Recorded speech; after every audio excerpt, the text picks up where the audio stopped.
mindset around money, your relationship with money, that has to come first. That has to be top of mind, what you're working on. And then along with that, that's the primary goal. And then along with that, you can also take certain specific actions that you can plan for now.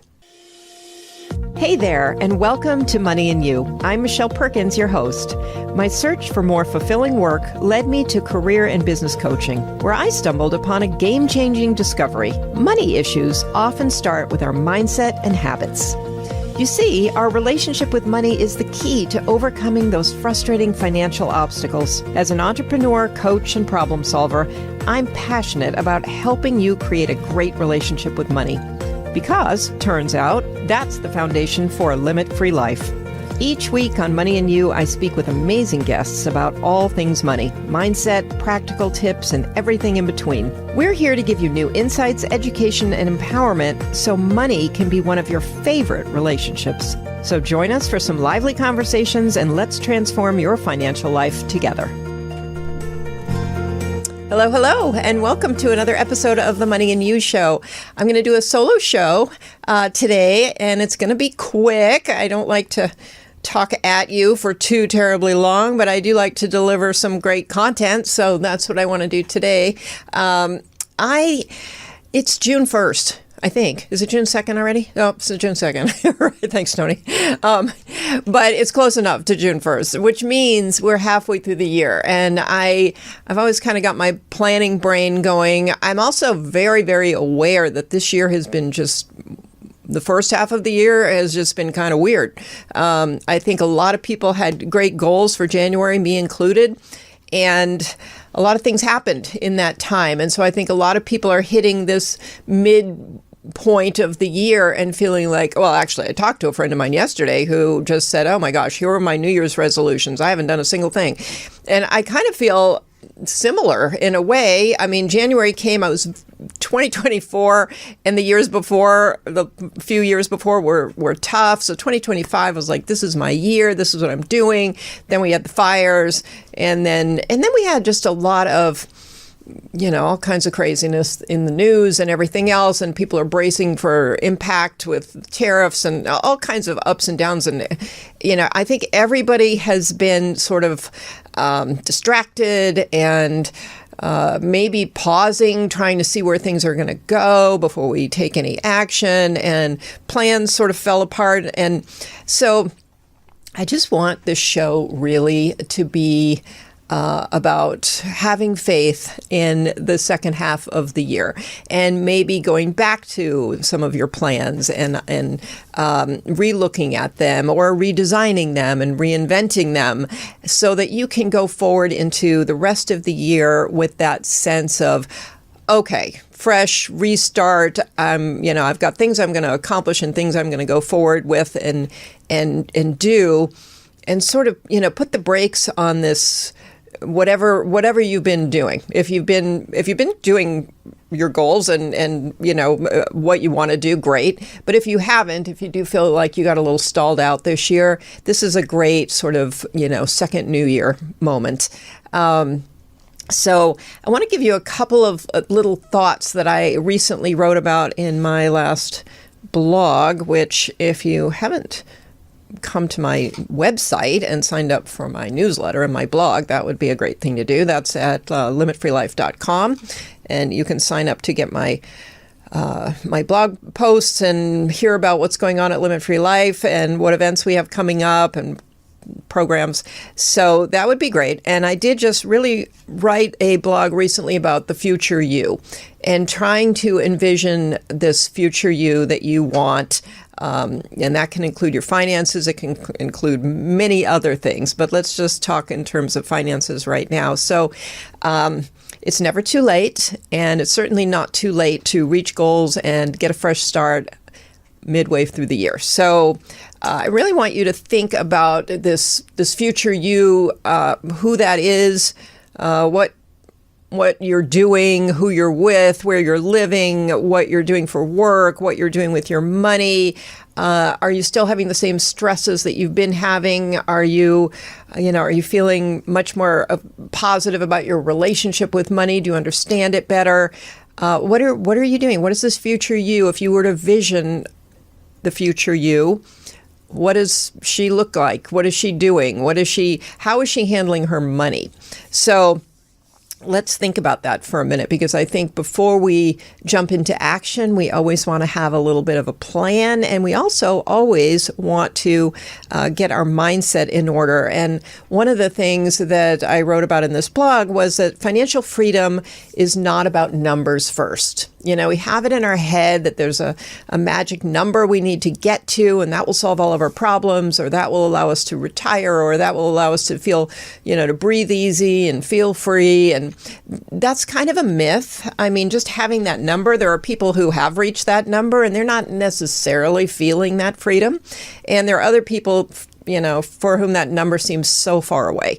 And so they just sort of give up on the whole thing. But if we don't even think about it in terms of a number or, a financial goal, if we think of it in terms of a relationship goal, things go much better. And honestly, mindset around money, your relationship with money, that has to come first. That has to be top of mind, what you're working on. And then along with that, that's the primary goal. And then along with that, you can also take certain specific actions that you can plan for now.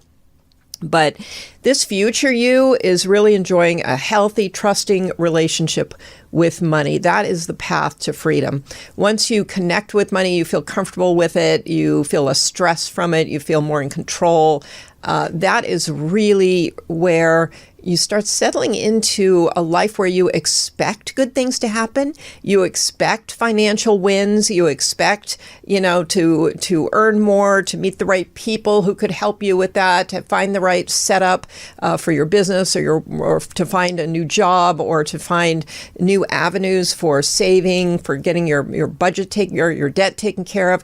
So I really feel like when you are in the headspace that you need to be, when your mindset around money is one of anticipating good things to come along versus the stress of, thinking about what you don't have and what you will never have, or wherever your mind goes, that's the most crucial thing.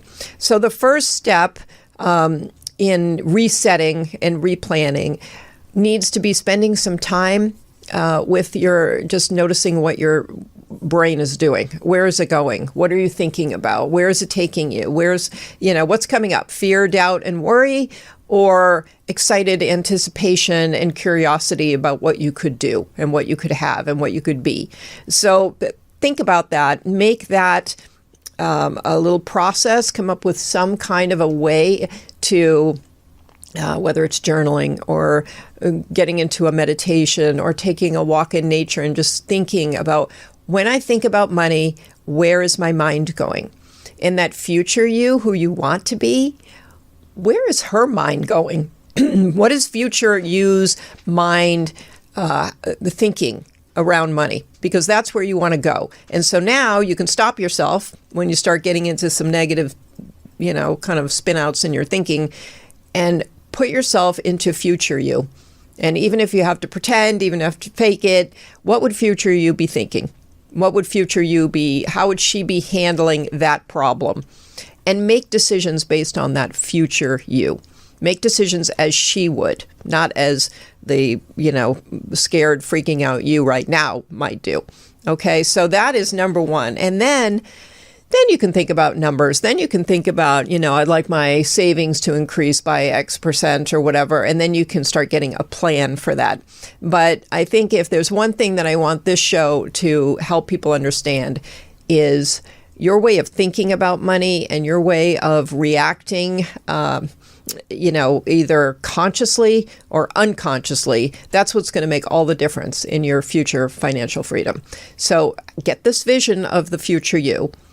And when you need that person, pull that person in to, look at and see, how is that person making decisions? Are they being bold? Are they being scared? What are they doing?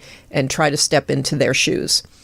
So that's one piece of this. And then I wanted to just remind you, as you go into this reset, your purpose matters. So purpose is what creates flow. Otherwise, we're all over the place. We are making decisions just kind of whatever sounds good in the moment. But if we have a purpose and we are aligned with that purpose, then the decisions we make should be helping you to achieve that purpose. And that is also going to make all the difference in the world. But what happens is people don't know their purpose, or they haven't really thought it out. So again, I'm asking you to take that time before you set any new resolutions or new intentions to get in touch with your purpose. And again, sometimes that really means some alone time, some time hiking on your own, some time journaling and all of that I say all the time. But stop and think about, what is my purpose? And that could be anything. That doesn't mean, you're going to go do something amazing and spectacular. It just means whatever is purposeful for you and meaningful for you. How do you want to spend your time? What do you want to be doing? What do you want to be doing for work? What do you want to be doing in your leisure hours? So again, think about your purpose. Think about how to align your decisions with that purpose and not just make sort of random, all over the place decisions. And then, when it comes to money, make sure that feeds into your purpose. Make sure money decisions are fueling this future life with the purpose that you have visioned for yourself. So that's really what I wanted to mention. I also wanted to mention confidence, and confidence with money comes from clarity. So again, if you know your purpose, and if you know what that future you is doing out there in the world, then that's a backwards way into clarity. You can then unpack that and see, okay, the clarity is now there. I can visualize this future you, and I can understand my purpose. And so I'm clear on where I want to go. And that gives you huge confidence. When you don't have clarity around what you want, you don't really have a purpose, you're not clear about what that is, and you can't actually picture a future version of you, it's going to be a lot harder to make decisions. When you have all that down, not only is it easier to make decisions, but it's easy to be confident in what you're doing, because you know that confidence, that those actions that you're taking and what you're planning is going to take you where you want to go. And that in itself, confidence in decisions is a great thing. When we have to make decisions and we don't know what to do, that throws us off our game. That does some damage to our mindset, because we go into this place of not knowingness, and that degrades our confidence. So to get confidence, work on these other things and just march in that direction. And when you start doing that, you'll start seeing things as well that come. You'll start seeing evidence that this is the right direction to be going in. Things will start popping up so that you go, oh yeah, this was a good decision. I was right on this one. And that's when your confidence really builds, because then you can look back at that too and think, what was I thinking? What was I doing? It worked. It led to this evidence. So I'm going to keep doing those things. So again, it's the beginning of the second half of the year, and I really want you to make this second half one where you are feeling in control and confident and clear and ready for action. And so there's, maybe you lost a few months this year, you can gain it back, and you can still achieve everything that you wanted to achieve when you set out at the beginning of 2025, and probably more.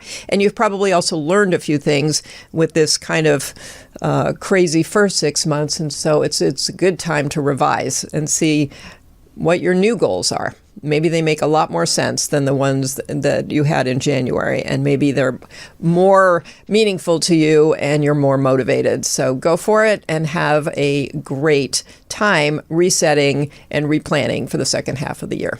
Okay, so thanks for joining me here. Thanks for listening. And I hope this helps you to set out on a new start. I think we always need new starts. I think that's a regular thing.